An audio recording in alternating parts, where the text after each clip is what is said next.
Dear students, बहुत बहुत स्वागत है आप सभी का द्रोड़ स्कूल में। आज हम फिर से जीके एंड जीआई के 5 मोस्ट इंपॉर्टेंट क्वेश्चंस सॉल्व करने वाले हैं, जो कि आरएमएस सैनिक स्कूल और यूपी सैनिक स्कूल के एग्जाम में लगातार पूछे जाते हैं। बहुत ही अच्छे क्वेश्चंस होंगे जो लगातार आपके एग्जाम में पूछे जा रहे हैं। आपको आइडिया लग जाएगा ना कि इस तरीके के क्वेश्चंस आ रहे हैं, हमको इस तरीके के क्वेश्चंस की प्रैक्टिस करना है और ये इंपॉर्टेंट है। और इस तरीके से आप कॉन्सेप्ट भी सीखते जाओगे जीआई की जब क्वेश्चंस करोगे। अच्छा, इस कॉन्सेप्ट पे बेस्ड क्वेश्चन आ गया तो हम आसानी से कर लेंगे। इसी तरीके से हम maths, GK, GI, language, mental ability, सारे सब्जेक्ट से related 5 most important question, 10 most important questions की सीरीज लेकर आ रहे हैं। आपको इसी तरीके से प्रैक्टिस करना है। अपने दोस्तों भाई बंधु के साथ ये वीडियो जरूर शेयर कीजिए। और आप सभी को पता होना चाहिए कि सैनिक स्कूल 2026 क्लास 6 और क्लास 9 का एप्लीकेशन फॉर्म आ चुका है। यूपी सैनिक स्कूल का भी एप्लीकेशन फॉर्म तो आ ही चुका था पहले ही, और आरएमएस का भी पहले ही आ चुका था, और अभी अभी आया है सैनिक स्कूल क्लास 6 या 9 के लिए। तो जिन बच्चों ने भी अभी तक फॉर्म फिल नहीं किया है, जल्दी से जल्दी फॉर्म फिल कर दे। हमने वीडियो आपके लिए अपलोड कर दी है कि फॉर्म कैसे फिल करना है, साथ ही फॉर्म से रिलेटेड सारे अपडेट्स भी उस वीडियो में बताए गए हैं। ठीक है ना? तो आप समझ लीजिए, आप बिल्कुल एग्जाम नजदीक है। एग्जाम नजदीक है तो आपको मैथ्स भी पूरा आना चाहिए सैनिक स्कूल का। ठीक है? इसके बाद जीके भी, जीआई भी, लैंग्वेज, मतलब जो भी एग्जाम आप दे रहे हैं, मिलिट्री स्कूल हो, सैनिक स्कूल हो या फिर यूपी सैनिक स्कूल हो, उसके लिए आपको पूरी तरीके से रेडी रहना होगा। और उसकी तैयारी में हम जुटे हुए हैं और आप सभी को भी अच्छे से प्रैक्टिस करनी है। चलो बेटा, पहला क्वेश्चन आपकी स्क्रीन पर ये रहा। क्या है पहला question? Which part of the tongue test sweet? जीभ के किस भाग में हमको मीठा स्वाद महसूस होता है? ये बताओ। जीभ, जो जीभ होती है, टंग, उसी से तो हमको स्वाद महसूस होता है ना। कौन सी चीज मीठी है, कौन सी चीज खट्टी है, कौन सी चीज कड़वी है, कौन सी नमकीन है। समझ में आ रहा है ना? तो देखो बेटा, आप पूछा जाएगा, स्पेसिफाई पूछ रहा है, स्पेसिफिक पूछ रहा है कि मीठा कहां पे लगता है। जैसे आप देखो, मैं यहाँ पे एक जीभ बना देता हूं ऐसा। ठीक है? ऐसे जीभ बन गई। तो जो ये वाला पार्ट होता है बेटा, कौन सा? ये वाला पार्ट, स्टार्टिंग का, ये हमको मीठा स्वाद लगता है। ये इधर जो है, इधर हमको कड़वा स्वाद महसूस होता है। और जो साइड साइड है ना इधर, ये इसमें नमकीन, ये वाले में और ये वाले में सोर, यानी कि खट्टा स्वाद महसूस होता है। और जो इमामी होता है बेटा, उमामी, है ना, जो उमामी मतलब कि जो स्वादिष्ट, मतलब जो स्वाद होता है आपका स्वादिष्ट, और जो रहता है ना जायकेदार, वो इसमें उसके जो सेल्स होते हैं वो सभी जगह फैले होते हैं। और फिर जब जीभ को दर्द होता है तो हमको कोई चीज तीखी लगती है। तीखा मतलब जीभ को दर्द हो रहा है बेटा, जीभ को जलन हो रही है, दर्द हो रही है। ठीक है ना? चलो, तो मीठा स्वाद फ्रंट पार्ट में, ऑप्शन नंबर ए आपका आंसर होगा। चलो क्वेश्चन नंबर 2 पे चले। मानव शरीर की सबसे बड़ी हड्डी का नाम? मानव शरीर की सबसे बड़ी हड्डी का नाम है फीमर, जो कि जांग की हड्डी होती है, जो जांग में पाई जाती है। ठीक है? और सबसे छोटी हड्डी पूछा जाए, largest bone in human body, femur. लेकिन अगर पूछा जाए स्मॉलेस्ट, सबसे छोटी हड्डी, कान की हड्डी होती है, जिसे स्टेप्स या स्टेपिस कहा जाता है, याद रखना। Question number 3। Common cold is caused by beach of the following और माइक्रोऑर्गेनिज्म? सामान्य जो जो जुखाम होता है बेटा, ठीक है, सर्दी जुखाम जो सामान्य होता है, वो किस सूक्ष्म जीव, किस माइक्रो ऑर्गेनिज्म के कारण होता है? तो बेटा, जो सामान्य जुखाम होता है, याद रखना, वायरस के कारण होता है, जिसका नाम है राइनो वायरस। राइनो वायरस, ठीक है, यहां पे आ जाएगा वायरस। और साथ ही आप सभी के लिए होमवर्क है, बैक्टीरिया से होने वाली 5 बीमारी, ठीक है, फंगस से होने वाली 2 बीमारी, और वायरस से होने वाली 5 बीमारी, और प्रोटोजोआ से भी होने वाली 5 बीमारियों के नाम आपको लिखना है। ये कमेंट बॉक्स में आप सभी बच्चे बताओगे, और इसमें से ही देखिएगा एक ना एक क्वेश्चन एग्जाम में जरूर आएगा। सैनिक स्कूल, आरएमएस या यूपी सैनिक स्कूल, देख लीजिएगा मैंने क्या होमवर्क दिया है। Bacteria, virus, fungus and protozoa से होने वाली और बीमारियों के नाम आपको लिखना है। ये होमवर्क है, और सभी बच्चों का मैं देखूंगा होमवर्क किस किस बच्चों ने होमवर्क का आंसर दिया। चलो नेक्स्ट क्वेश्चन पे चलते हैं बेटा। The young one of frog is known as? मेढक के बच्चे को क्या कहा जाता है? तो मेढक के बच्चे को, मेढक का जो यंग वन होता है उसको कहा जाता है टेडपोल बेटा। जो मेढक का छोटा रूप होता है वो टेडपोल होता है। फिर धीरे धीरे वो एडल्ट मेढक बनता जाता है, मेढक बड़ा हो जाता है।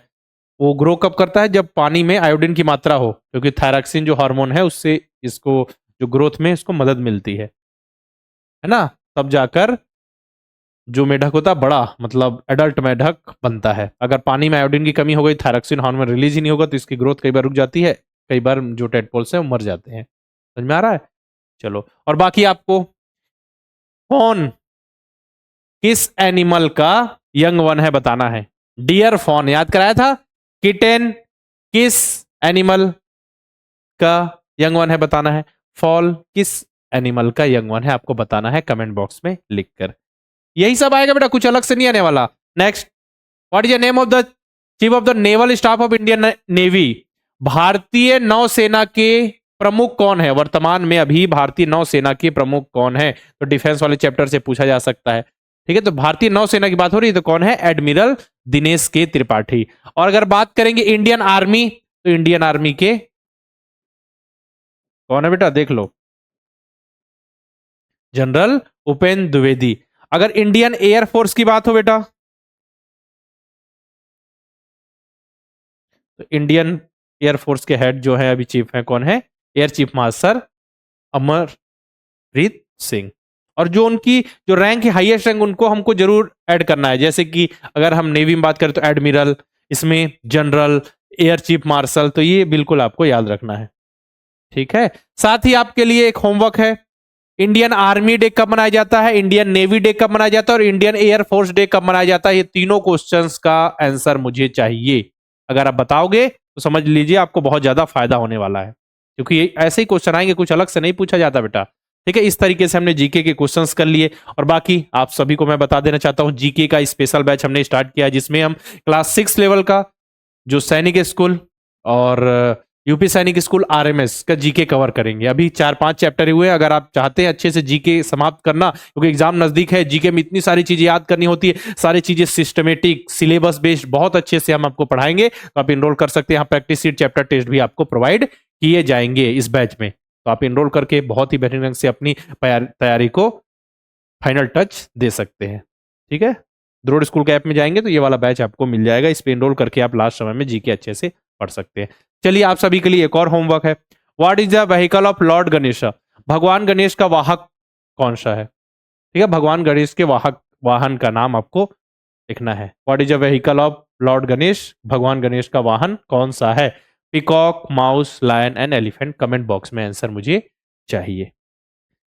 ठीक है, बाकी नवोदय विद्यालय की तैयारी के लिए live batches, Sainik school RMS की तैयारी के लिए लाइव बैचेस आपको मिल जाएंगे।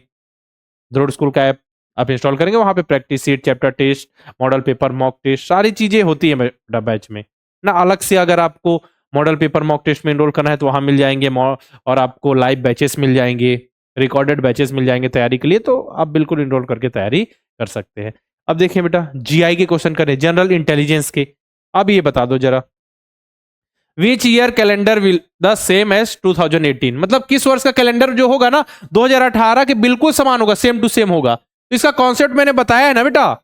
अगर कोई लीप ईयर है, ठीक है, तो 28 साल के बाद रिपीट होगा। अगर कोई लीप ईयर +1 है तो 6 साल के बाद रिपीट होगा। लीप ईयर +2 है तो 11 साल के बाद रिपीट होगा। लीप ईयर +3 है तो भी वो भी 11 साल के बाद रिपीट होगा। फिर लीप ईयर +4 मतलब फिर से लीप ईयर आ जाएगा। तो 2018 क्या है बेटा? 2018 है। 2000 इससे पहले 2016 लीप ईयर था, मतलब +2, L+2 मतलब 11 साल के बाद रिपीट होगा। 11 साल के बाद मतलब कि 18 + 11 29, 2029। बात खत्म। समझ में आ रहा है ना? कर लोगे? चलो, ये याद रखना कॉन्सेप्ट।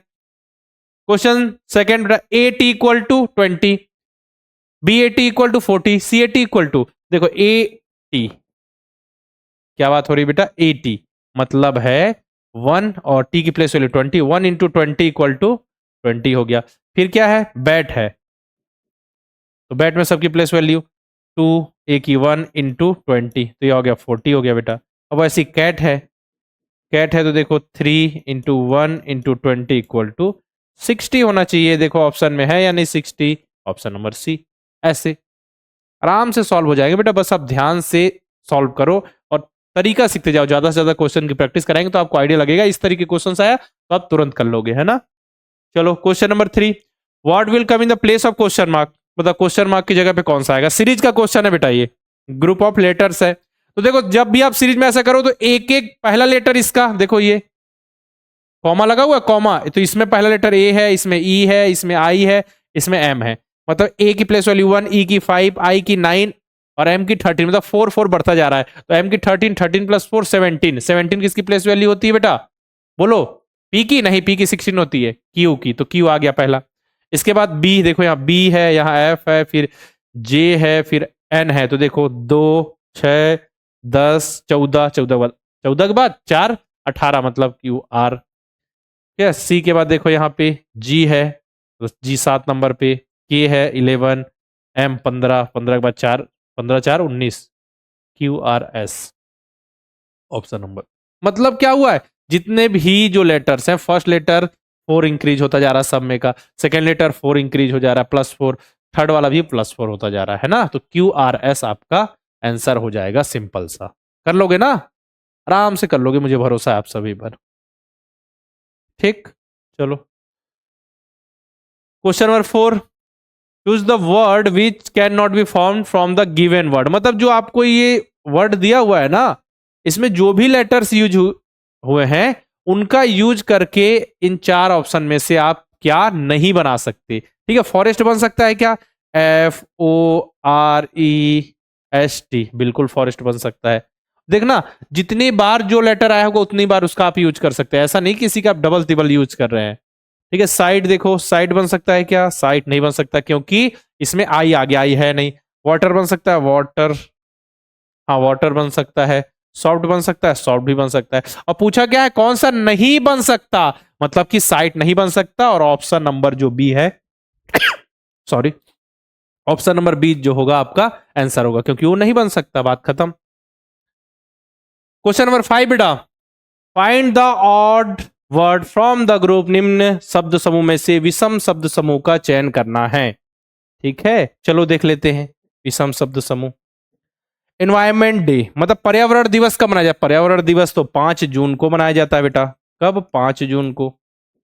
इसके बाद है Indian air force day, Indian air force day मनाया जाता है 8 अक्टूबर को, इंडियन एयरफोर्स डे 8 अक्टूबर, ये तो सही लिखा हुआ है। वर्ल्ड पॉपुलेशन डे 11 जुलाई को, सही है। इंडियन नेवी डे 4 दिसंबर को, सही है। इंडियन आर्मी डे 15 जनवरी, देखो आपको होमवर्क का आंसर भी मिल गया यहाँ। लेकिन एनवायरमेंट डे यहाँ 5 सितंबर लिखा है, 5 सितंबर को तो शिक्षक दिवस मनाया जाता है, टीचर्स डे, ये गलत लिखा हुआ है। बाकी तीनों जो डेटा है वो सही है, ये गलत है, अलग है, इसलिए सबसे ये अलग होगा, क्योंकि सभी सही है, ये गलत है। ओके, चलो तो इसका आंसर हो गया ऑप्शन नंबर ए। इस तरीके से हमने क्वेश्चंस को कंप्लीट कर लिया, और आपके लिए होमवर्क है, Smriti Mandhana and the Harmanpreet Kaur are related to cricket, then Saina Nehwal and P V Sidhu are related to. बोला जा रहा है कि जिस प्रकार स्मृति मंधाना और हरमनप्रीत कौर क्रिकेट से संबंधित है, उसी प्रकार साइना नेहवाल और पीवी सिंधु का संबंध किस खेल से है, आपको बता देना है। ठीक है ना, कमेंट बॉक्स में सभी बच्चों को बताना है। बाकी मेहनत करोगे, अच्छे से पढ़ोगे, इन बच्चों की तरह आपका भी सिलेक्शन होगा। ये बच्चे नवोदय विद्यालय सैनिक स्कूल में सिलेक्ट हुए हैं, बारी आपकी है। हम पिछले 7 साल से लगातार बच्चों को नवोदय विद्यालय सैनिक स्कूल की तैयारी करा रहे हैं, बच्चे जुड़ रहे हैं, पढ़ रहे हैं, सीखते हुए आगे बढ़ रहे हैं और एग्जाम में सेलेक्ट हो रहे हैं। अब बारी आपकी है, आपकी तैयारी के लिए लाइव बैचेस मिल जाएंगे नवोदय विद्यालय सैनिक स्कूल आरएमएस के लिए, नवोदय विद्यालय क्लास 9 के लिए भी बैच है। आप चाहते हैं रिकॉर्डेड बैच से तैयारी करना, तो नवोदय विद्यालय क्लास 6 तो सैनिक स्कूल क्लास 6 के लिए अलग से रिकॉर्डेड बैच मिल जाएगा। तीनों की तैयारी करना है, नवोदय विद्यालय सैनिक स्कूल आरएमएस, तो उसके लिए भी रिकॉर्डेड बैच है। प्रैक्टिस के लिए मॉडल पेपर मॉक टेस्ट मिल जाएंगे ना, जिसे आप लास्ट समय में अपनी तैयारी को फाइनल टच दे सकते हो। और मैं आपको बता दूं, सैनिक स्कूल की बात हो, नवोदय विद्यालय की बात हो, लास्ट समय में मॉडल पेपर मॉक टेस्ट सबसे ज्यादा जरूरी है। आप अपनी परफॉर्मेंस चेक कर सकते हो, अपनी रैंक देख सकते हो, बाकी बच्चों के कंपैरिजन में आपकी रैंक क्या है, आपका लेवल क्या है, मतलब आप उस लेवल तक पहुंचे हो कि नहीं, एग्जाम दे सको, है ना, कि केवल एग्जाम दे रहे हो बस ऐसे ही कि जितने भी नंबर आ जाए बस एग्जाम देना। इसीलिए आप यहाँ ये जरूरी हो जाता है। आप 2.5 घंटे में पूरा पेपर कर पा रहे हो कि नहीं सैनिक स्कूल का, 2 घंटे में नवोदय विद्यालय क्लास 6 का पेपर कर पा रहे हो कि नहीं, ये सभी चीजें देखना जरूरी होता है। करना क्या, प्ले स्टोर जाइए, द्रोड़ स्कूल का ऐप इंस्टॉल कीजिए, किसी नंबर से लॉगिन कीजिए, इतने सारे कोर्सेज दिखेंगे, जिसकी जिसकी भी तैयारी करना उस पर क्लिक करके आप वहां पे देखोगे कूपन कोड दिख जाएगा, उस पर क्लिक करके प्रोसीड करके आप कोर्स में एनरोल कर सकते हो। और आप सभी के लिए ऑफर है बेटा, ठीक है, कब तक, 30 अक्टूबर तक। एग्जाम 33 कूपन कोड अप्लाई करके आप 33% का स्पेशल डिस्काउंट प्राप्त कर सकते हो। 30 अक्टूबर तक ऑफर, जितने भी बैचेस हमारे नवोदय विद्यालय सैनिक स्कूल के लाइव, रिकॉर्डेड और जो मॉडल पेपर मॉक टेस्ट सब में। साथ में द्रोड़ स्कूल के यूट्यूब चैनल को सब्सक्राइब करके बेल आइकन पे क्लिक करना बिल्कुल नहीं भूलना है, ताकि जितनी भी इंफॉर्मेशन है, पढ़ाई से रिलेटेड वीडियो है, अपडेट नोटिफिकेशन आपको मिलती रहे और सबसे पहले जानकारी मिले और अपने समय की बचत कर सके। अपने दोस्तों भाई बंधुओं के साथ जो क्लासेस हैं वो जरूर शेयर करना है। बाकी नए बैच से रिलेटेड इन्फॉर्मेशन चाहिए, मॉडल पेपर मॉक टेस्ट या फिर सैनिक स्कूल नवोदय विद्यालय आरएमएस की तैयारी से रिलेटेड किसी भी टॉपिक पे वीडियो चाहिए कम या फिर इन्फॉर्मेशन चाहिए, तो आप हमारे हेल्पलाइन नंबर 6260388361 पर कॉल करके इन्फॉर्मेशन ले सकते हैं। बाकी इस क्लास में मैंने आपको जीके के 5 मोस्ट इंपॉर्टेंट क्वेश्चंस जीआई के 5 मोस्ट इंपोर्टेंट क्वेश्चंस बता दिए हैं और सैनिक स्कूल का फॉर्म आ चुका है, ये भी बताया ही जरूरी है। तो जिन बच्चों ने अभी तक सैनिक स्कूल का फॉर्म नहीं फिल किया है, जल्दी से जल्दी फॉर्म फिल कर लें।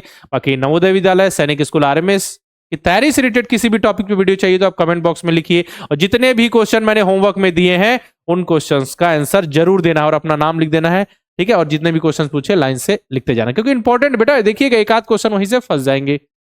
समझ में आ रहा है ना? बाकी इस वीडियो में रखते इतना ही, मिलते हैं नेक्स्ट वीडियो में, तब तक के लिए अलविदा, जय हिंद।